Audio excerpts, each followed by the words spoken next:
इतिहास के पन्नों को पलटने पर पता चलता है कि हिंदुस्तान के ज्यादातर किसान आंदोलन आजादी से पहले हुए, जिन पर महात्मा गांधी की छाप दिखती है।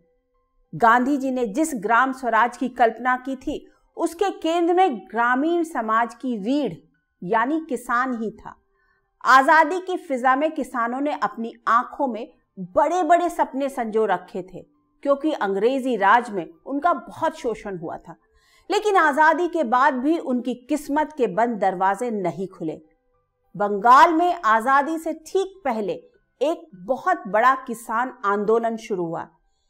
इसमें बटाईदार किसानों को फसल का 2/3 हिस्सा दिलवाने के लिए संघर्ष हुआ, जिसे तेभागा आंदोलन के नाम से जाना जाता है। इसमें करीब 50 लाख किसानों ने हिस्सा लिया। इस आंदोलन ने वामपंथियों को बंगाल की जमीन पर नया रास्ता दिखा दिया।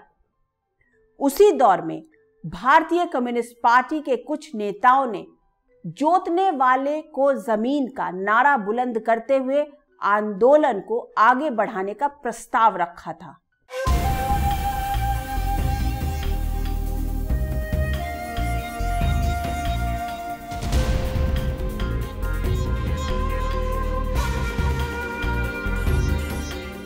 बंगाल में पट्टे पर खेती करने वाले किसानों की हालत में कोई सुधार नहीं हो रहा था। उनकी कहीं कोई सुनवाई नहीं थी। उन्हें अपनी पैदावार का आधा हिस्सा जोतदारों यानी खेत के मालिकों को देना पड़ता था। ऐसे में जोतदारों के अत्याचार से त्राहिमाम कर रहे गरीब किसानों ने आंदोलन छेड़ दिया। जो शेयर क्रॉपर्स थे, जो बटाईदार होते थे, उनको एक तरह से जो ज़मींदार होते थे उनके द्वारा जो शोषण हो रहा था उसके खिलाफ ही आवाज़ थी। और वो चाहते थे ज़मींदार केवल 1/3 लें, बाकी जो टीलर्स हैं, जो शेयर क्रॉपर्स हैं, जो खेती करते हैं, उनको मिले। और इसी मुद्दे को लेकर के ये आंदोलन शुरू हुआ। वो साल 1946 का था। निज खलने धान तोले यानी अपने खलिहान में धान जमा करो नारे के साथ किसानों का प्रचंड आंदोलन शुरू हुआ। उनकी मांग थी कि जोतदारों को पैदावार का सिर्फ 1/3 हिस्सा ही दिया जाए, 2/3 हिस्सा बटाईदार अपने पास रखे। देखते ही देखते तेभागा आंदोलन बंगाल के 19 जिलों में फैल गया। बंगाल में बटाईदारी में सारा अनाज पहले ज़मींदार के घर जाता था, फिर वहाँ से बट के आधा मिलता था। और एक तरह से उसमें डिग्निटी का भी सवाल था, एक्सप्लॉयटेशन का भी सवाल था। कई सवाल एक साथ मिले जुले थे। और फ्रीडम के बाद जो एक एस्पिरेशन जगह था किसानों का, आम लोगों का, जो फ्रीडम के मीनिंग को रियलाइज़ करने का, उसको एक्सपीरियंस करने का जो एस्पिरेशन जगह था, उसके लिए ये आंदोलन था। शुरुआती दौर में इस आंदोलन से राजवंशी क्षत्रिय किसान जुड़े, लेकिन जल्द ही मुसलमान, हाजोंग, संथाल और उरांव भी इससे जुड़ गए। गरीब किसानों को एकजुट करने में बंगाल किसान सभा और भारतीय कम्युनिस्ट पार्टी मुख्य भूमिका में थी। कम्युनिस्ट नेता चारू मजूमदार को भी पहली बार तेभागा आंदोलन की छतरी तले ही किसानों के हक हुकूक की आवाज बुलंद करने का पहला अनुभव हुआ। वामपंथी बंगाल में अपने लिए नया राजनीतिक आसमान तलाश रहे थे। उनके सामने एक और कांग्रेस खड़ी थी, दूसरी ओर हिंदुत्ववादी ताकतें। ऐसे में वामपंथी तेभागा आंदोलन से पैदा गर्मी को भुनाने के लिए बंगाल की जमीन पर भूमि सुधार और जोतने वाले का जमीन पर हक जैसे मुद्दों को जोर शोर से उठाना शुरू किया। कम्युनिस्ट पार्टी का भी तब राइज हो रहा था और उनके लिए बड़ा ही सहज था कि इनके साथ वो मिलजुल के काम करें। इसलिए आप देखेंगे कि तेलंगाना या तेभागा दोनों आंदोलन जो था, धीरे धीरे वो कम्युनिस्ट आंदोलन की तरफ चला गया। हालांकि उसकी शुरुआत हुई थी किसान आंदोलन की तरह, लेकिन वो एक तरह से पेजेंट मूवमेंट था। जो किसान कम और जो मजदूर जो खेत मजदूर जिसको कह सकते हैं, उस तरह के ज़्यादा लोग थे वो, तो पेजेंट मूवमेंट था।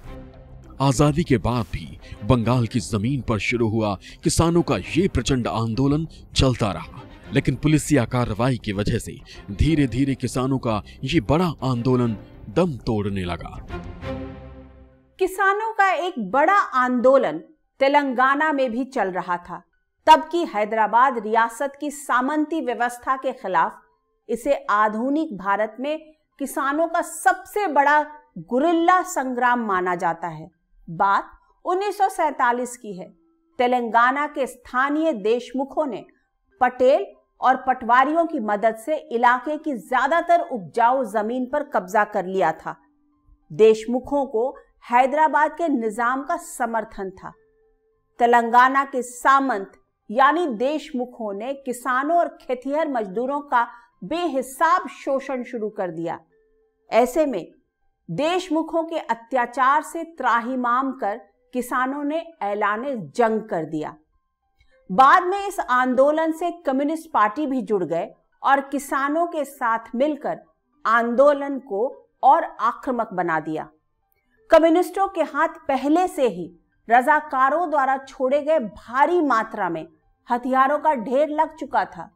कम्युनिस्टों ने सामंतों की आलीशान हवेलियों पर कब्जा कर लिया और उनकी जमीन और संपत्ति गरीब मेहनतकश किसानों में बांट दी।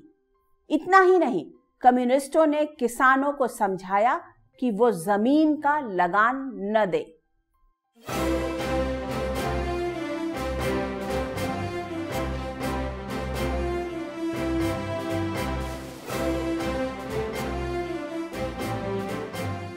आजाद हिंदुस्तान की नई फिजा में कम्युनिस्टों को नई उम्मीद दिखाई दे रही थी। हैदराबाद रियासत में कम्युनिस्ट अपनी पूरी ताकत के साथ पकड़ मजबूत बनाने में जुटे थे। तब हैदराबाद रियासत में काश्तकारी की दो व्यवस्थाएं थीं। रैयतवारी व्यवस्था, जिसमें जमीन सीधे किसानों को दी जाती थी, लेकिन वो जमीन के असली मालिक न होकर सिर्फ पट्टेदार होते थे। उन्हें जमीन से बेदखल होने का डर हमेशा बना रहता था। दूसरी व्यवस्था थी जागीरदारी। ये शाही जमीन होती थी जिसे सरफे खास कहा जाता था। निजाम के खास लोगों पर इसकी देखरेख की जिम्मेदारी होती थी।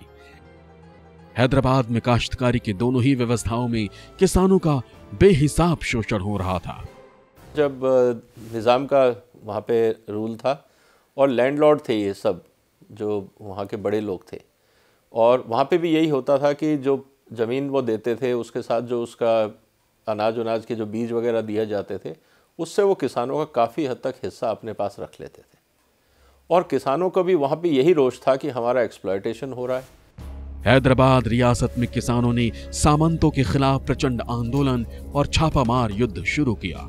किसानों और खेतिहार मजदूरों के भीतर धधकते गुस्से को खास तौर से सीपीआई ने भांप लिया और अपनी किसान विंग यानी किसान सभा के जरिए आंदोलन को धार देने लगी।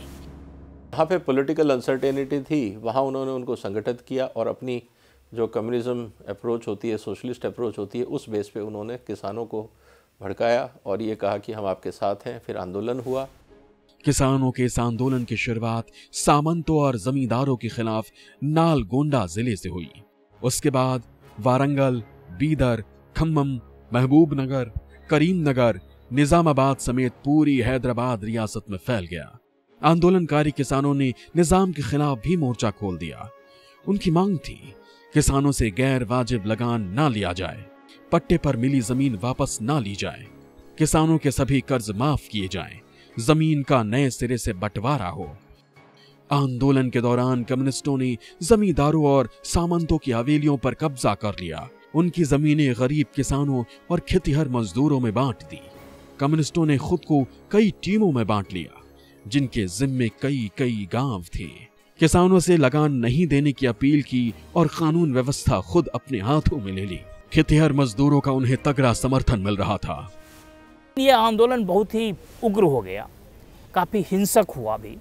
बहुत सारे वामपंथी कार्यकर्ता और किसान मारे गए, बहुत सारे जमींदारों को भी हानि पहुंची और अंत में स्वतंत्रता के बाद जो भारत की स्वतंत्रता के बाद जो सरकार थी दिल्ली में, उसको इस आंदोलन को दबाने के लिए सामने आना पड़ा। लेकिन वामपंथी आंदोलन जिस तरह से इस कृषकों के सवाल को लेके आंध्रा में और खास करके तेलंगाना क्षेत्र में अपनी पैठ जमाई, उसका एक सबसे बड़ा उदाहरण है जो 1952 में जब सरकार बनी थी तो कांग्रेस की सरकार बनी थी, लेकिन वामपंथी दल सबसे महत्वपूर्ण दल था वहाँ।